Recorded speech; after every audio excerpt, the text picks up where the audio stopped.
நமக்கெல்லாம் அருள்பாலித்துக் கொண்டிருக்கக்கூடிய பூர்ணாவிஷ்கராம்பிகையுடனாகிய மகாசாஸ்தா பத்ரகாளியம்மன் ஆலய ஜீர்ணோத்தாரண அஷ்டமந்தன மகா கும்பாபிஷேகம் இன்று குரு அருளோடும் அம்பிகையின் அருளோடும் சிறப்பாக நடைபெற உள்ளது. இன்னைக்கு நட்சத்திரம் சித்திர நட்சத்திரம் பேரு. சித்ரா நட்சத்திரம் பவதி சித்ரம்பா ஏதர்ம எதஸ்வமேத சமர்த்தேன வாக்கிய வேதத்துல இந்த கும்பாவளித்துல நீங்க பார்த்தோம்னாக்க நமக்கு என்ன வேதத்துலனாக்க நமக்கு எல்லாம் சமர்த்தியா இருக்கும். கும்பாபிஷேகங்கிறவெல்லாம் சமர்த்தியா இருப்பா, சௌக்கியமா இருப்பான்னு வேதங்கள் சொல்கின்றது.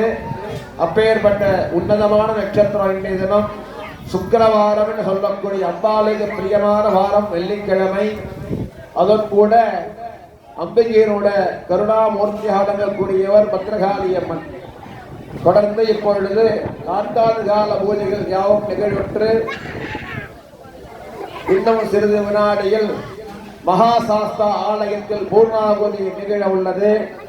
தொடர்ந்து பிரதான யாகசாலையில் துகூல வஸ்திரம் சொல்லக்கூடிய பட்டுப்புடவை ஹோமம் அம்பிகைக்கு நடைபெற உள்ளது.